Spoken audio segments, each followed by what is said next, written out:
Mission with. Now then, people, welcome back to the JustJoe Football Show.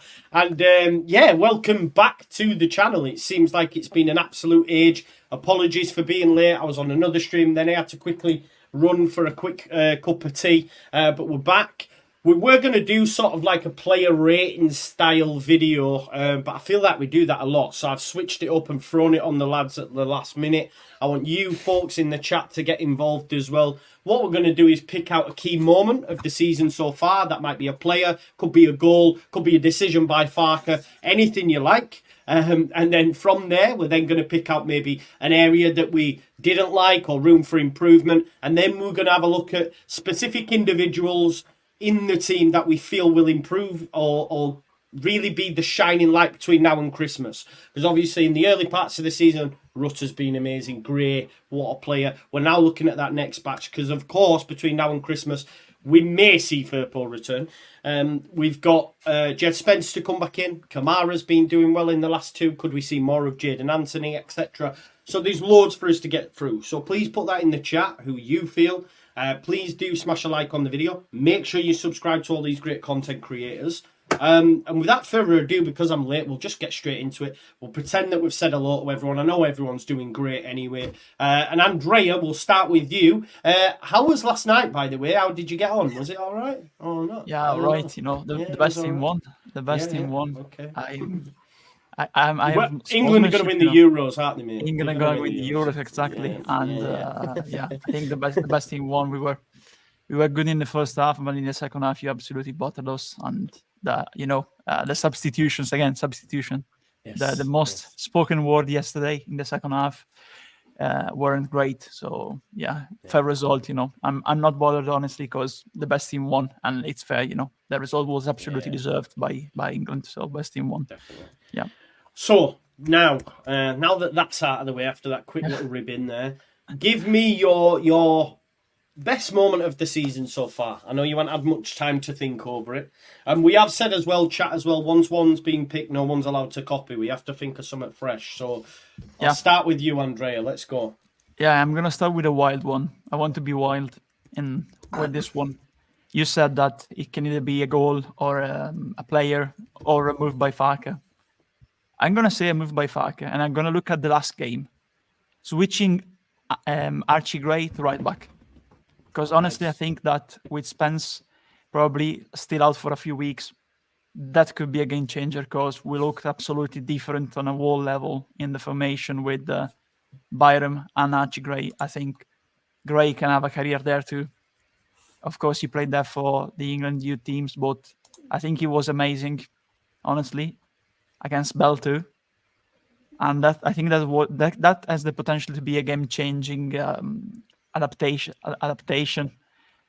change in the formation by Farke. So I think after all those games where he was criticized, you know, and rightly in certain cases, of sticking always with the same formation, not making substitution. You know, for example, we called for Kamara for a few games, for example, because we thought that Gray should have deserved a little rest, you know, because he was overused probably and overplayed probably because he almost played every minute before he was over in one game to the bench, you know. I think that the move to Gray to right back has the potential to be a game changing for our season, especially because going forward, I think we have with Gray on the right, we have a player similar to Spence in perspective, and we have the opportunity to finally play with Kamara, Ampadu, and also the mysterious man, you know, the mystery man, Ilya Gruyev. We can see him as the first option from the bench. He played for Bulgaria again in the international break as the left center back. He wasn't great, so I think that should be a plan for him too, because he already played, I think, 4 minutes overall. The last time I checked, it was 4, I think. So yeah, this was a wild take probably, but I think the move from the centre mid to right back for Archie Gray can be a career-changing move for him, because I hope he stays with Leeds for a long number of years. But he will play, I think, both in the centre mid position and in the right back position. I think, and that has a good potential. Yeah. Oh yeah, no, I think that's a great shout, and maybe you could even argue that's one to look forward. I know Ger, I keep saying Ger because the fecking chat's sucking him off at the minute. All I see is Ger this, Ger's better than Joe, Ger's got a better beard than Joe now. It's taking the piss. I'm gonna have to start banning him from the channel. It's like I go to bed and I'm like Ger. Sure, like that. No, no, you could even argue that Gray could be one, even though I know he was great in the first part of the season. But being at right back, he could be a standout. But I think that's a great shout. Joe recently just hit all your targets on YouTube. Seen that. So well done for doing that, mate. And hopefully a lot of people are going on over. Make sure you check out Joe's channel, Last Word, on Leeds. Just Last Word, yeah. But talk to me about your moment of the season so far, Joe. I'm also going to go for a little bit of a rogue one because I sort of want to leave the other ones available in case anyone doesn't have any ideas later on. But mine's from the very first match of the season when it was looking a little bit iffy. We were going into half-time being behind. And then Liam Cooper from, I think it was a corner, towers above everyone, heads a ball in, and finally shows that after the absolute horror show that was all of last season, we can actually score goals when we're behind, and our heads don't immediately go down, and we're not instantly beaten. And the fact that it came out of someone that was such an important part of the squad as well, being Liam Cooper, sort of says that although him and Luke Ayling may be on, like, getting on and on the old side, they're still willing to sort of take up that mantle and lead the side forwards, even if they might be getting fewer minutes and stuff like that. Admittedly, it did completely shatter his knee for several months afterwards, but that shows that he's still willing to put it all on the line in order to get those results. And I think if we lose against Cardiff, we don't get this momentum that we've had for the last couple of months, and we have some quite serious issues coming into this most recent international break. Whereas that goal, I think, sort of triggered something that was like, yeah, maybe we can actually do something here, and got us something going this season. Yeah, no, I think that's great. You're talking about Luke and Cooper. Throwing a wild take on Twitter about binning them off straight away, and that one from a good friend of mine actually, and I think he took a bit of a battering. But listen, I always support the old guard regardless. We owe them a lot. And yes, they're coming to the end, but we've wanted a squad for so long. Why now, when we've got one, do we just want to ship people out? Luke Ayling and Liam Cooper will be happy sat on the bench at this football club. You won't get many players that will do that, and they'll be happy doing it. And even if you give them another year, as much as it might batter the fan base, if their bodies, they'll be on next to nothing. They're called on last moment, and they'll be happy to do a job. So for me, I'm more than happy with them being around. Here. Yes, and we owe them a lot. Yep. And I'll Absolutely. say that. And to be honest, it wouldn't surprise me if Liam Cooper sticks around and manages some of the younger lads, and you never know what the future holds for him. But yeah, great shout, Joe. Ger, everyone, we've got to talk about it, mate. We've got to talk about it. More so the other side of your face, seeing as everyone's. Is it because it's Movember? Sorry to dig you out, mate. It is. Good man. It's very dark, Ger. It's very dark. A bit of grain. I thought I put this shampoo-y dye stuff in it. I thought that'd be alright. Oh no! Night time, so now it looks like I've painted my face with fucking boot polish. But, Are you just forbidden? It's not staying. Be gone after It's not staying. You've just got to enjoy the grey. My ginger's started to go grey at the end, and I actually like it. There's still loads here, over here. The JustJoe Barber Show, sponsored by Just for beards. I just said on our stream that Jay's got literally a white stripe now down his eye. Literally, I said, "What you mean? Have you been drinking milk out of a saucer or what?" Come on then, Ger. Give us your favourite Key moment of the season. Yeah. The first clean sheet against Sheffield Wednesday, because we proved we could keep a clean sheet. And I think we didn't have a clean sheet in the league up until that point. We obviously didn't have them last year either, but specifically this year, no clean sheets up until we played Wednesday. You get that clean sheet, and then after that, we get 3 in a row. 4 out of our next 6 are clean sheets. So there's a bit of belief goes back into the players that were there last year, like Stroke. that we can keep a clean sheet and that we are capable of doing that as well. So that was a huge moment for me as well. And I also have Georgina Rutter's little turn on the halfway line for Jaidon Anthony's goal, because that showed me a different side of Leeds. Thought, okay, this is going to be a fun team to watch this year, as well as being pretty good defensively. So yeah, they were two standout moments for me this year so far.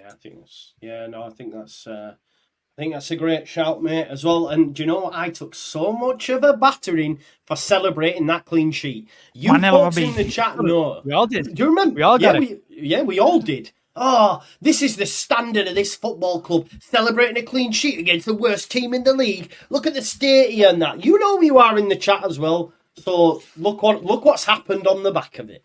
Performance is consistency, Joe. Exactly, if you get a clean sheet, you'll get another one. If you know you can, you will. You keep on getting them. You know, it's belief, and that's huge. Also, just to say on Ayling and Cooper, by the way, completely agree with what you said. I have no issue with them staying at the club. I don't think they should play every week. They shouldn't be in the team probably going forward. But I would love to see them both stay at the club and help the younger players come through, and being an option off the bench in the last 5-10 minutes of the game, just to manage it out and see it out, is huge. Anyone that's played football will know having a very experienced, good footballer in the dressing room with you when you're younger, as it can add a huge amount to your game as well. That little bit of advice you can get every now and then when you're struggling, because they've gone through it, they understand it. So having them there is important. I wouldn't be in a rush.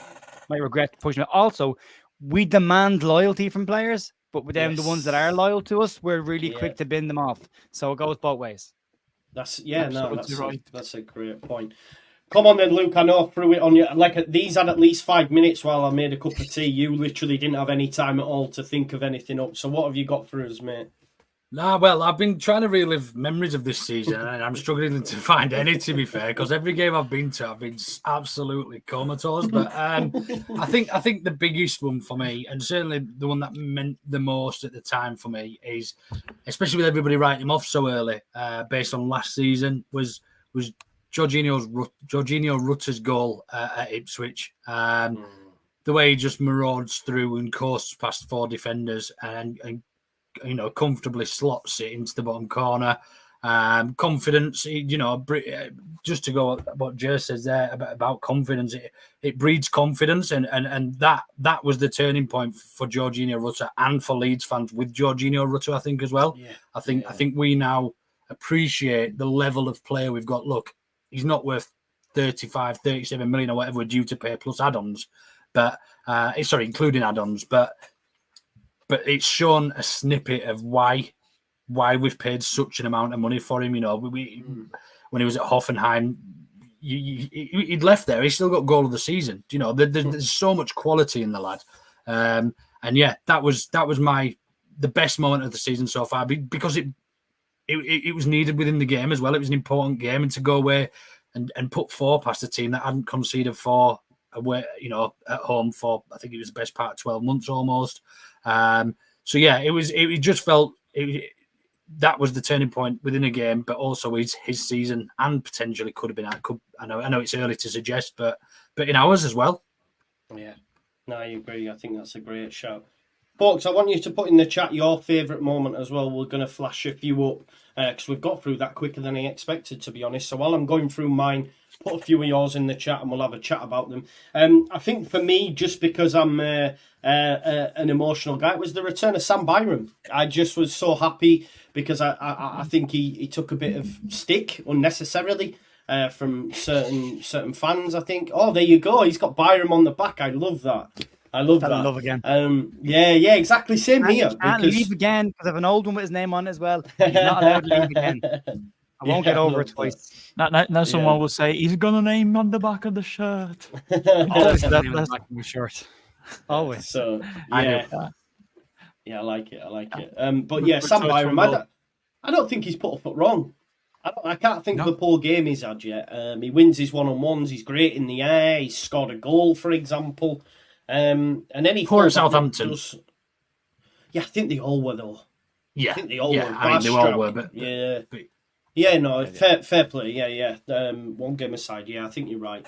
But yeah, he's been great, and I think we all just thought, myself, I was kicking off when we weren't signing players. If I'd have said to you, we're only going to get Byram, you'd all be, you know, and look, for me, he's been one of the standouts of the season. So to see him return after when he was great when he was here, his career didn't go as he expected, but for him to return and be as good as he has been, I think it's been class. So, yeah, love that. Let's get some more of what the chat's saying in their favourite moments. So, War Piglet says Farker bringing the ball down.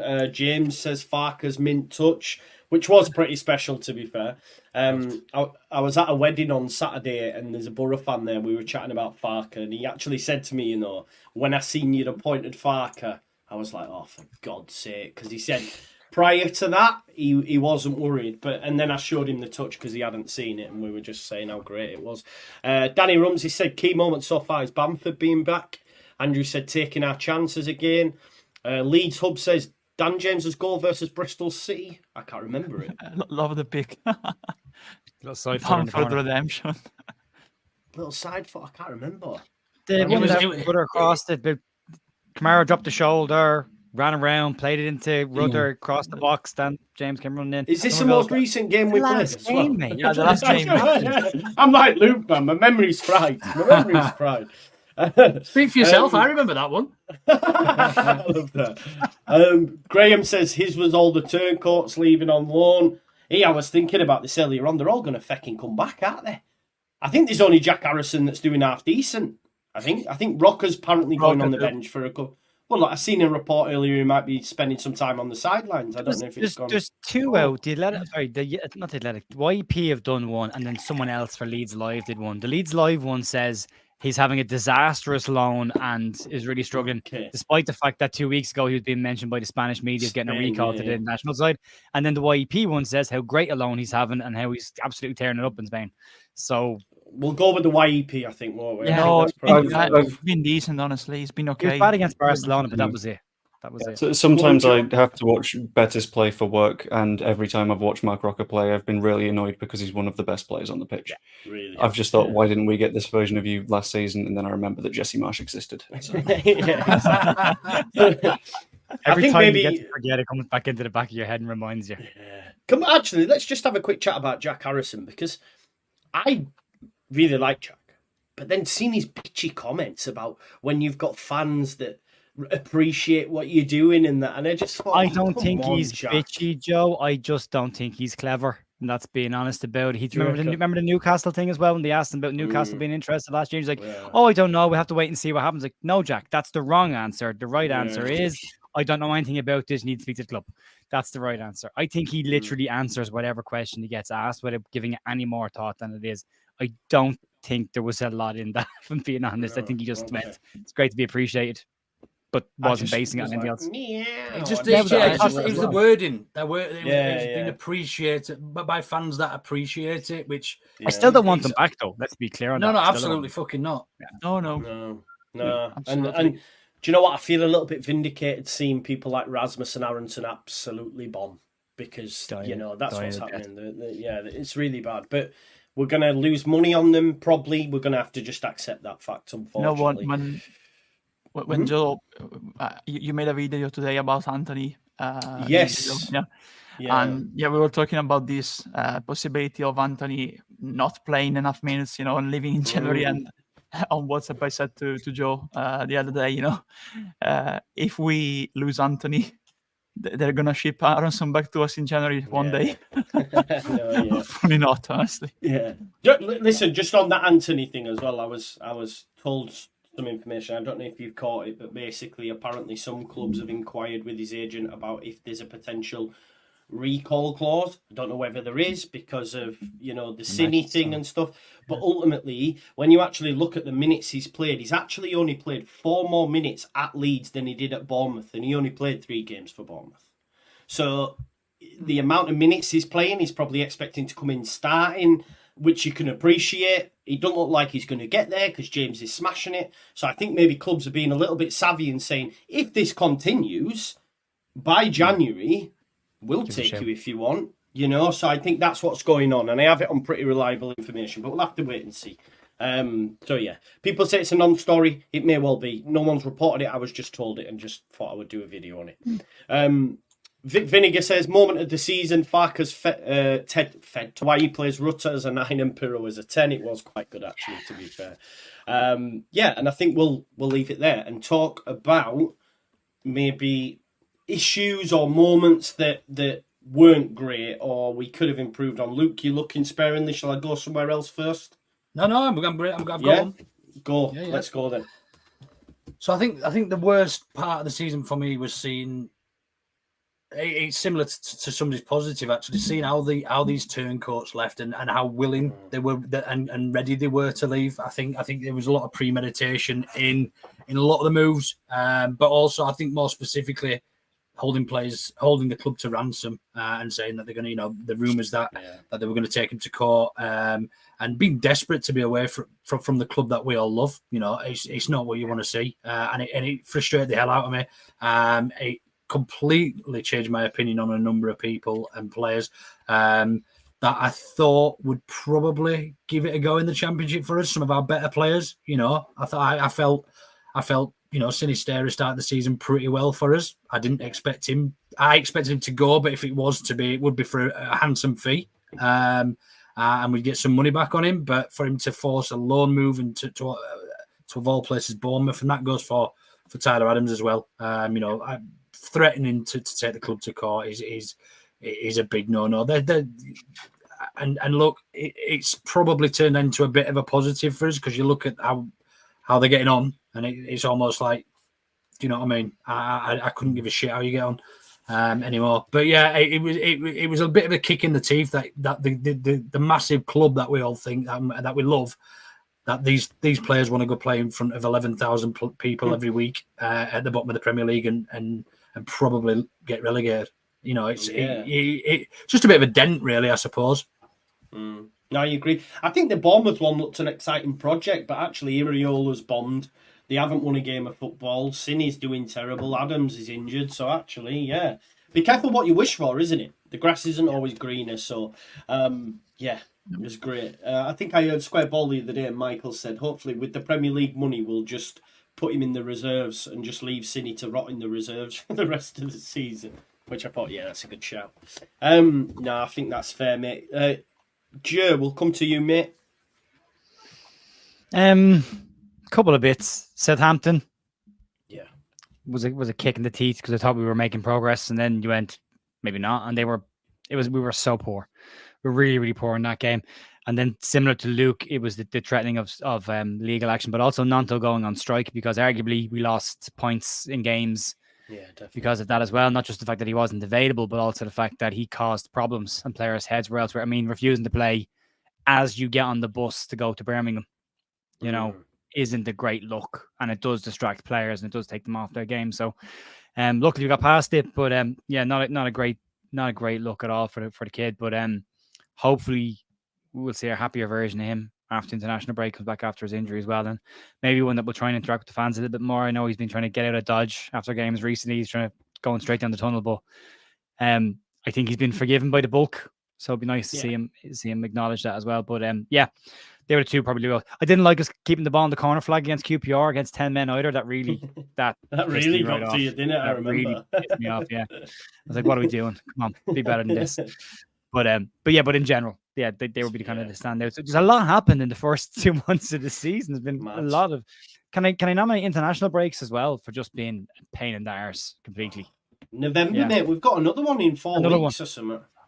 Don't mention that. See, I think the international breaks probably done us a favour. Us a favour, I think. Yeah. This season, certainly. I mean, previously we've had players go on international break and get injured and leave us in the shit. But I think because of the hectic start we had to the season and the time we had to invest in Farker and the time that he had with his squad, I think it's probably done us a bit of a favour.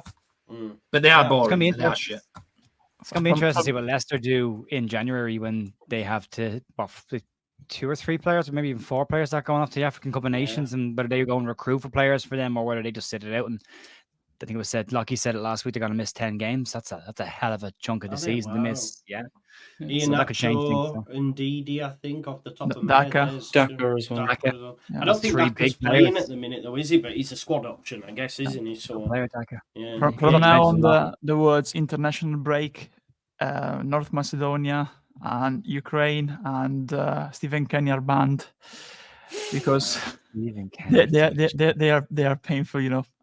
You can just never mention his name ever, Stephen Kenny. Also, the November international break, you know, the Italians are confident because they see North Macedonia and Ukraine, but those two are a very difficult game, and you know we don't know what's coming for us, honestly. So can we not mention the international break again?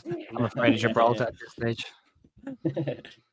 Joe, let's come back to you, my friend. Then what's been your, I don't know what I'm looking for, poor moment of the season, I guess. Yeah, I'm quite mad that Ger nicked the strikes at Birmingham, so I'm having to sort of scrape the barrel for this one. I'm going to say when somehow, despite the fact that they are, I think, a League Two side, we couldn't score more than one goal against Salford, despite having hundreds of chances. And I could not give a shit about the League Cup in the slightest. Don't get me wrong, but it's more the issue of this isn't a hugely rotated side. There's only 3 or 4 players here that you wouldn't expect to start fairly reasonably in a side. And yet when we play against Salford, somehow we can't put the ball in the net. It's a bit of an issue. Like I'm, if anything, happy that we ended up going out of the competition because it means we've got less matches to play, less chance of injury, all that stuff. But it was more the issue of we just beaten Ipswich 4-3 and proven we can score a lot of goals. And then we'd gone and scored once against a League Two side, and it was just a bit depressing, really. Yeah. It was like, and back down to earth immediately. Yeah, fair. It was a mad game, that, because we absolutely battered him, didn't we? And it was written that Matt Smith, and then, I don't think Darlow covered himself in glory in that game either. But like you say, cup run, we never get them, do we, anyway? So what's it matter? Andrea, what's been your main gripe? Well, the Southampton game could be the easy answer, but we just as already mentioned that. That's my answer. What do you mean it was easy? I think we can all agree our worst game of the season was the Southampton one, but I want to talk about a moment, and I think Rodon's red card at all really penalized us because we were coming out of a 3-0 victory at the Den. We were playing great in the first half, had many chances, didn't score. Falke should have subbed some players at the interval. We didn't adapt. And in the end, the red card changed everything. I think if Rodon stays on the pitch and Falke makes those subs, I think we won that game. We could have won. We were in a good position, creating chances, dominating the game at all against a club who had lost just on the opening day at the time. At Norwich at Carrow Road. So, after a 3-0 victory at the Den, imagine you win at all, another tough ground to go and play. Then you have Watford. It could have been three wins in a row, Now we have the opportunity to do that against Norwich, of course, because QPR and Bristol City. But really, I think after the great performance at Millwall, winning at all would have changed our momentum at the time, honestly, especially after after August, because August, I think we did well considered the circumstances, because of course we lost against Birmingham, we draw against West Brom and Cardiff, but at the time we had players wanting to go out, to force their way out. We had players who were threatening, like the other said, legal action. So I think we did okay consider the circumstances in August, but our season would have clicked, I think, after Millwall if we would have won at all. If we had those 3 points, we would have. It would be near the top two, near Leicester and Ipswich. Yeah, I agree. It was. I took a bit. I remember taking stick for that as well, saying we'd have won the game with 11 men, but I think we would have. I think we'd eventually ground Hull down and beat them. Folks, get yours in the chat. Main gripe this season. I think for me, there's sort of like 2. I think the one criticism I do have of Daniel Farke is his substitutions. I wish he would substitute more sooner. I do look, but then at times he does make them. And Millwall, for example, and Dan James comes on and gets 2 assists, I think maybe. But I just think sometimes I can watch the game and think, right, this needs changing, that needs changing. You could argue as well the loss at at Southampton playing Cooper. Should he have brought Rodon straight back in? Yes, probably, but it's easy with hindsight to say that because they had spanked Watford the week before, so can you change a winning side? So I get it, but yeah, the subs is a thing for me, and especially when just looking at the Anthony stuff earlier, because he's getting like 18 minutes, 11 minutes, and I'm thinking, I'm sure you can change it a little bit sooner than that, keep people fresh. But the other one is like, what, sorry? Quality as well. That's a good bench. Yeah, like when yeah, players exactly. are getting tired, Yeah. you have like for like replacements. Yes. You could argue what that starting 11 could be. You could pick your best starting 11. Andre could pick his. They'll be different. Joe could pick his. They'll be different. Same with Luke. Yeah. We all have preference for different players. So the fact that the bench is as strong as it is, and we still see times where it's like 72, 73, 74 minutes, like this is where, you bring these players on, Anthony and Dan James, on with 25 minutes to go, half an hour to go. You could see some real damage done to teams. Yeah, and even like Gruyev, for example, not being used at all. You've got Creswell, maybe he could have been used a little bit more just to freshen things up sometimes, and maybe a switch of formation if things, I don't know. That's just my main strange one as well. The first game that Archie was rested in, they talked about managing his minutes, and he was playing a lot of football. And then he brings him on for the last 10 minutes of a game that was already won, and you've got Gruyev sitting on the bench behind him. You're going, well, surely the obvious replacement there is you're winning the game 3-1. You've got some, credit in the bank here. Stick Gruyev on and have a look at him now. You've got 15 minutes left. Don't put the player on that you've just said is probably playing too much football right now. And he's played 3 internationals in 2 weeks as well, which is crazy for him to do as well. So that was another questionable call. Has he played 5 games in 17 days or something? Something like that, yeah. It's mental. And they talk about overplaying young players because you can damage them. Sam Byron being the example. But he's being overplayed right now for me. Yeah. By England and by Leeds. Also, I wanted to say that it was in contention for my worst moment, I think that he will have problem Falcon when Nyonto comes back, because Bamford now is back. We play with James and Somerville and Piro and Rotter. So now you will have also Anthony, Nyonto and Bamford. And you'll have Joseph and Ger too, of course, a little bit back because, of course, in the hierarchy. But I didn't get, honestly. I love Falke. I think he's the right man at the right place. And I like the way he speaks. He will have problems, to manage all those players because everyone wants to play. And I get what Joe said about Anthony, honestly, because let's take some context. You arrive from the Premier League, same can be said for Gruyev. You arrive from a Bundesliga side where you started a very good amount of games last season at Werder Bremen. Everyone wants to play, and if you're not playing, you're not happy. Not all the players are like veterans, like Cooper or Ayling, who are just happy to bring their experience and transfer what Leeds means, what playing for Leeds means, even if they're not playing and they're not starting week in and week out. There's players who've just arrived from 2 of the top leagues in Europe, and they'll want to play. Same can be said for Nyonto. I'm not going to mention the Euros because, of course, right now they're not a certified thing, But let's remember that there's the Euros and there's players who can appear for the national side.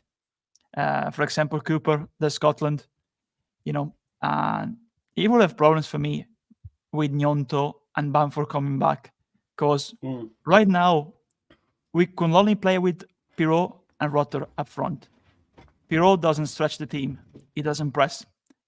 I appreciate the fact that he wanted to explain his whole idea behind the two of them, but I'm still convinced that we work better with Pirot in the 9 and Rotter in the 10. But if Pirot doesn't press, he needs to learn to press because the way we play, he requires that.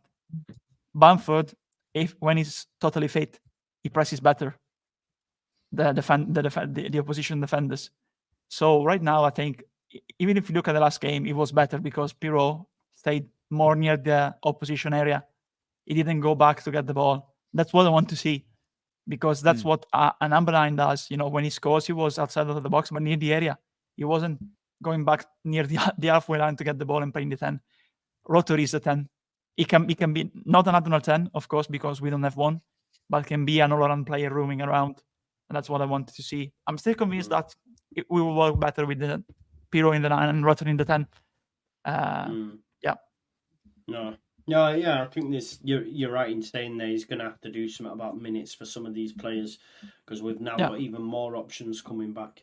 The other one I wanted to just throw in there as well was just the Ipswich and Leicester, because no team starts as well as Leicester have, and I think Ipswich are the best promoted side from League One ever so far at this stage of the season, and it's just Leeds United's luck, because I think if either of them two are not at that level, we're already in the top 2 or very close to it, you know what I mean? So I just hope they do start to drop, but that's been a frustrating thing for me. I see we're winning 3 o'clock, I look at theirs, oh, for feck's sake, they've scored in the 90th minute, oh, here we go again. So they've been quite frustrating for me. But looking to the future now, obviously between now and Christmas, fair amount of football to play. I think we've got like 7 games in December, 7 games, which is insane. But that's the championship for you. I want to see or give me a standout player. Ideally, maybe switch it up from some we've already seen. But yeah, and I'm going to kick us off if that's all right. And I'm gonna shout this one out for my man Danny Rumsey as well. I'm going to say Bamford. The reason I'm going to say Bamford is because if a few people said it, I think I thought that would be a bit of, I thought it'd be a nuance one that. No, I think when he's come on off the bench, he's looked really good, and I think there's a lot to be said about having other players at the football club now probably driving him as well, because he's got a lot of competition there, whereas previously all of the pressure was on him, or when's Bamford coming back, so he's able to play with a bit of freedom. And when he's come on, he's looked quite silky on the ball. I think if he gets a goal, then we might start seeing the old Bamford back. And it's a great option to have. So between now and Christmas, we're going to see more of him, and he's going to score a few goals as well off the bench. And then who knows, come January, we might be looking at him starting. You just don't know, do you? So we'll have to wait and see. But I am going to go for Patrick Bamford. We went round that way, so we're going to go back round that way. So, Andrea, come back to you, mate, on your who's going to be a standout player? Who's going to steal the show next, as the title says? We're going to the squad again. I think another good option can be Nyonto, returning, because for what just said, you have competition now, and Farke is playing the players that he thinks are more suited to the system. We've seen Dan James starting ahead of Anthony, for example. So I don't think Nyonto walks straight into the side unless he grafts really hard to get into the side and starting again. And honestly, he had a good game against Ipswich, but if you look at the other games, he could have done way more, honestly, for the talent he is, especially playing in the Championship. This is not the Premier League. It's a different level. It's a level below in the pyramid. So he should, honestly, for the amount of consideration he has, I still think that he has to develop a lot, but he's very considered by the English fans and the English media. It's not the same in Italy, but I think he has the potential to really leave a mark on in this league. We all said that if he stays, he can have a great shout, a great goal at the league, and then probably, if he wanted to leave, attract interest from the end of the season or in January. So right now, he started well. He had a good game against Ipswich, but we've not seen the best version of him, honestly, onto the pitch. So now coming back, I think, especially towards the end of the year, he needs to, honestly, he needs to perform now, because he has competition. He has Somerville, he has Anthony, he has James. If he wants to start, he needs to perform and leave a mark into the team. Yeah. No, for sure. I think Nonto's a great shout. Joe nicked Bamford. Have you got us another one, or are you ready? I don't know how rogue I want to go. Go rogue, man. Go rogue. Go rogue. like Hitman. I'll go full rogue. I'll say Stuart Dallas. Why not? I reckon nice, I like it. Pre-Christmas, I reckon we're going to get Dallas back. We're going to have someone filling in that left back spot that we've just had no actual left back for when Sam Byram inevitably breaks.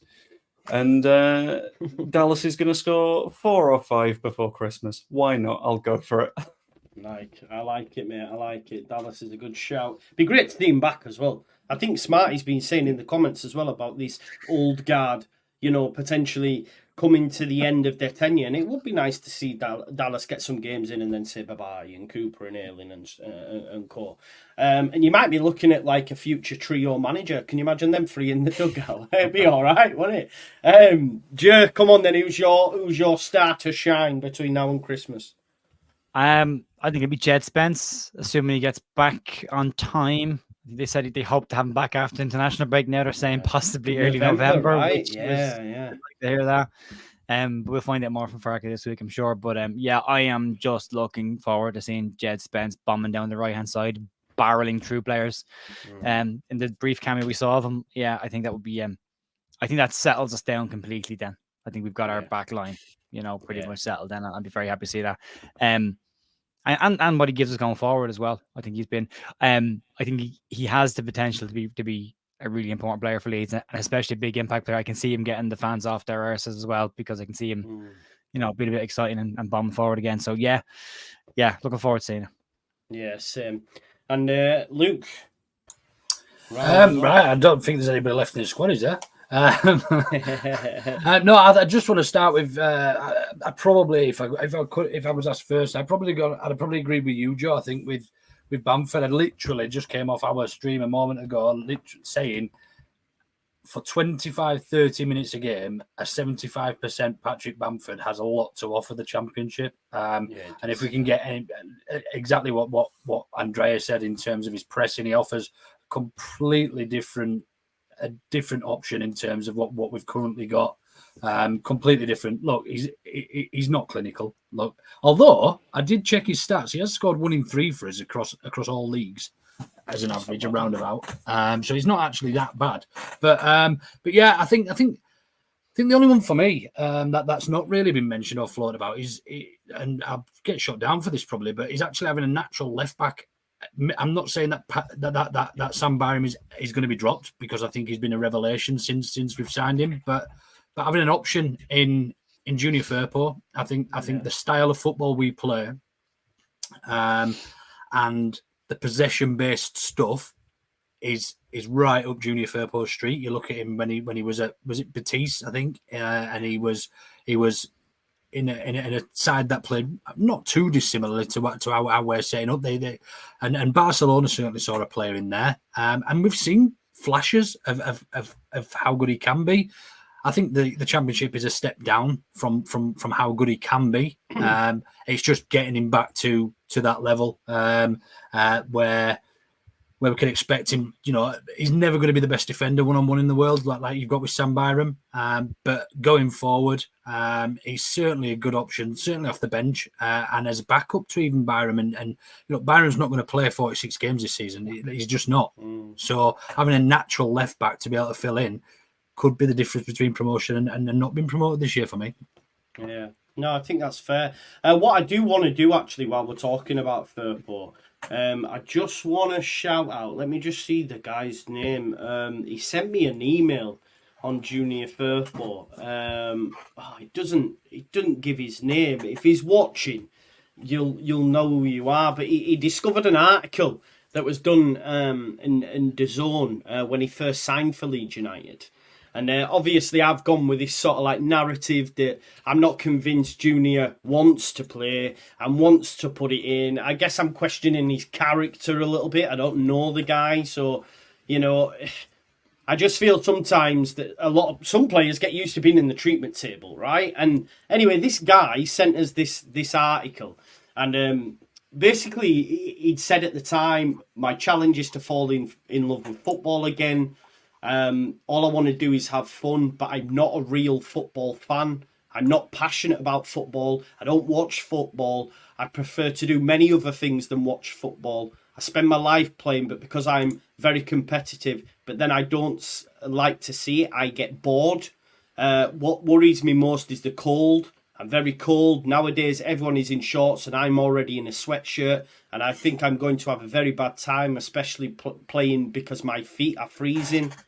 Yes, I would like to return to Betis one day It's something that's on my mind, and I don't want to come back older. I want to come back still being in my prime. For me, winning a title with Betis would be the best. And when you hear them comments back in August when he first signed for us, and you think about what's happened since then, you go, right, okay. It don't make for great reading. I will put it in the chat for people. It's on the DAZN site, but I'll stick it in the chat. But the lad who sent it me on email, apologies, you didn't put your name in, so I do apologise. But when I read it, I thought, feckin' hell, it's all making sense. So yeah, we don't know on Junior. I'm convinced at this point he's picking up his wage and he's happy to do that. But we'll wait, because every time he's close, it's he's had another breakdown. I don't like him honestly. Also, by the way of, especially because of the player, the way he plays, he's always performing in a back five at Betis, and when he has to play in a full formation, he constantly went forward and didn't cover back in his area under Bielsa and all the other managers.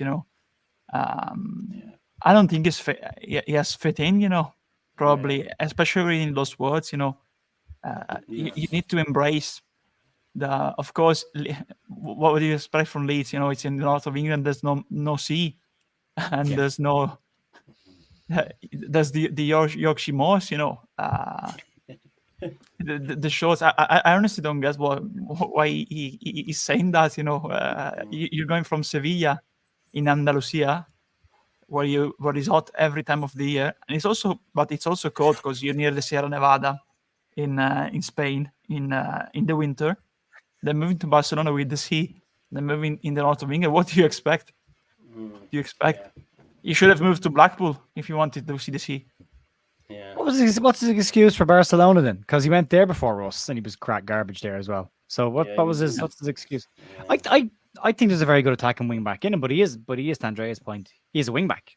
He is a wing back because, and again, what Luke was saying about one-on-ones, Sam Byram is fantastic 1v1 and takes a huge amount of pressure off the back too because of that. And we've seen Archie Gray playing right back and be absolutely unstoppable 1v1, like 100% of the 1v1s he won. So I think if Leeds aren't going to change to a back three, I don't see how Firpo starts in those games because he will need to defend. And as good as he could be for us going forward, and he did show moments last season. He did have a couple of games, mostly under Javi than anybody else. But he did have moments where we all kind of thought, oh, hang on a second, maybe there is a player here. But I keep going back to the same thing. A defender's fundamental first job is defend. And for me, he has struggled with that, especially ball. The weak part for me is if a left footer is getting beaten around his outside, that's a problem because that's his strong side. And the amount of balls have just rolled around the outside of him for players to run the space behind last year crucified us. So if you can sort that out, I mean, the thing is, though, Joe, as well, I don't even think he needs to sort it out at this level. Do you know what I mean? I think I agree with, look, if he could play week in, week out, he'd get to us. He did this much. League. Like, he won't have to defend. No, that's what I'm saying. So, I think, look, he's still here. He didn't leave. Now, there's conflicting reports as to why he didn't leave. He expected to leave and then didn't. So that could be his injury history was labelled by one place as being a potential of that. But we've got loads of players like that. But he is still here, and he is an asset to us if he's used the right way, and if he does ever get fit. But the question mark will he ever actually be 100% fit, because he hasn't been since he got here. Yeah, get him to Betis. Vic Vinegar says, take him. We'll give him you. We'll give him you for free. No. We'll see what happens in January, won't we? Maybe we'll go after another left back and he might be allowed to leave at that point. We'll have to wait and see. But again, it's going to be another hit. I think, what did we pay for him? About 18 million, I think? I think it was something like 12. 12. Is it 12? Right, okay. Yeah. I don't know where we're going. Plus, I've just had a quick look. The guy that wrote the article on DAZN, it turns out I'm working with him this weekend, so I might be able to ask him something about it. Ask him. Great stuff. Go and ask them. Go ask him them questions. It is translated as well, so there might be little nuances in there. But you can check that out. Right, folks, before we finish, I've had a look. We've got 5 fixtures between now and the next international break, okay? We play Norwich away, Stoke away, then we've got Huddersfield Town, Leicester away, and then Plymouth at home. Off the top of your head, how many points do we get in them next 5? So again, that's Norwich away, Stoke away, Huddersfield at home, Leicester away, and Plymouth at home. Quite a few tough away fixtures there. The next 5, obviously potential 15 points available. How many do we get? And I'll come to you first, Luke. Win Norwich away, draw with Stoke. Then was it Leicester? No, it's then Huddersfield Town at home. Huddersfield, beat Huddersfield at home. Nothing from Leicester, beat Plymouth. So 3, 6, 10. 10 points. Decent return. Ger? Yeah, I'm going for 11. Slightly different to Luke. Same kind of results, but slightly different order. I think we beat we get a point at Norwich. I think we beat Stoke. I think we beat Huddersfield. I think we get a point at Leicester, and I think we beat Plymouth. Nice. Joe? I'm going to go 11. I think we beat Norwich and Stoke. We lose to Huddersfield because it'll ruin my wedding weekend. Draw against Leicester and then draw against Leicester and then beat Plymouth, I think. Yeah, nice. It's great positive thinking there, Joe. Yeah. Andrea? Well, I think we lose at Norwich, win at Stoke, beat Huddersfield, get 1 point at Leicester, and beat Plymouth. So it's 10. Yeah. Okay. We are not letting Daniel Farke go back to Norwich and lose. We are not letting that happen. No. He has got to get something from that game. I'm not positive, honestly. I think we'll draw at Leicester instead. I think we get a point at Leicester. See, out of all them games, just because of locks, I want us to absolutely batter Leicester. I couldn't care for the I just if we're going to catch them, we've got to beat them. Yeah, I'm just gonna. Yeah, they do. I'm going to say 12. I'm going to say 12 and we lose 1. Who that is, I just hope it's not Leicester, but it probably will be Leicester. But yeah, why not 12? I think we're a very good side. So yeah, long may this train continue. Just quickly, how many points do you think we need realistically? I know what we're expecting, but if we still want to be on course for promotion, do you think we need 8 or 9 out of those minimum? I think 10. Someone said in the comments 2 points a game. 10's probably a great shout. Yeah, that's the average, isn't it? 2 points a game, you stay up. Oh, sorry, 2 points per game, you get promoted. So. Yeah, well, there you go. Yeah. There's also a fixture where we need to say that we are really happy to welcome with the mutual pricing the other town fans. Welcome to London Road. And I'm glad that Sir Kevin Nagle has finally. He's been replying to a Leeds fan today. Have you seen him? Did he? No. Yeah, if you go on his Twitter, he's been replying saying like. I can't remember exactly, but saying you don't know nothing, show me the truth. He says, "Why aren't you happy? We've all got what we wanted and all this bollocks now." What a dick! Yeah, he's the president, the owner of the Fistano, and apparently he's also a judge, because he closes cases. And we'll see if we close the case after that game. I've got so many tweets bookmarked from Huddersfield fans ready for after that game. If we lose, man, I'm sure they've done the same to me. I have a couple from last season that I was getting poked at them last year. I was like, I'll just save these for when we do go down and we'll smash it and then we'll have a chat. Exactly. Big up to my man Solomon as well, who's come over from Never a Foul there all the time. Big up to you, Solomon. Great to see you here, brother. Thank you. I did tell you to come over a couple of weeks back. I was thinking, where is he? But yeah, big up to you, mate. Thank you for being here. Right, well, I think that's it. We've done just under an hour. Really enjoyed that. Great chat. Folks, it's Thursday tomorrow. Press conference is at 1:30, so you'll get a reaction to that. And then look, man, it's previews. We're getting into games. We're playing Norwich 3 p.m. Saturday. We'll have final word, live preview. It's great to be back now and in the mix with proper football. We did have a super chat come in as well from Alex Smith.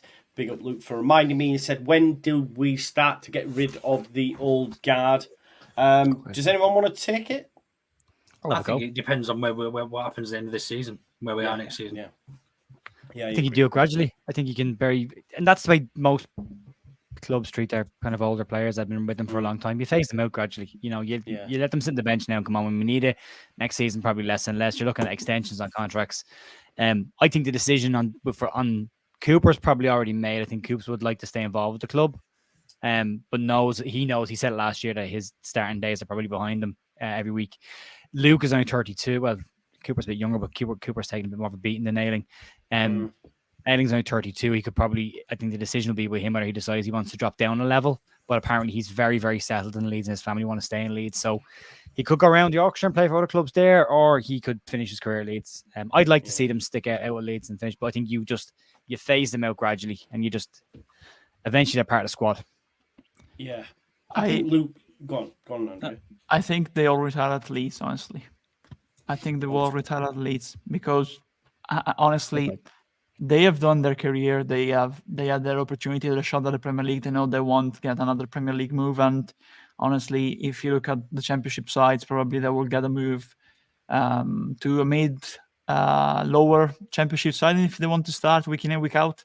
So the only sense it makes for them, I think, it's staying at Leeds in a squad role, be like the veterans taking care of the dressing room, Give them and back. then after they retire, stay at the club, being involved in the academy, being brand ambassadors like Beck for them, Becchio, for example. I think they embody in the modern era after the and that didn't happen with the O'Leary squad, for example. They embody players who arrive from different parts. Of course, Cooper is from Yorkshire because he's from all, but they arrive from different areas and they become acquired, adopted Leeds citizens. So I think they will stay to live in Leeds after they retire, honestly. So they want to stay involved at the club, honestly. I think they'll retire and they won't make a fuss staying on the bench, honestly. Yeah, I think it's one of those where you want to give them the option. You want to say you can have another year of a contract, but you won't play that much. And if they want to stay, they can stay. Yeah. If they don't, then that's completely up to them. I think they've sort of earned that, to be honest. Yeah, no, I agree. I agree with you as well, and I think that's a great way to finish. So thank you everyone for tuning in. I'll see you tomorrow around about 2, depending on how long Daniel Farke's press conference is. But hopefully we'll get a big update on a lot of injuries. Where's Nonto? Where's Spence and Co? So we'll see. And see if Gray's fit after the international break. There's going to be loads to chat about. So we will see you then. Make sure you check out each and every one of these content creators as well, because no doubt they'll be putting more out now. Luke's just done his podcast as well over on Ought to Know Better, so make sure you check that out if you want something to watch straight after. It's already gone out, but yeah, you probably watched it, but if not, go back and watch that, and we'll see you on the other side. Thanks, folks.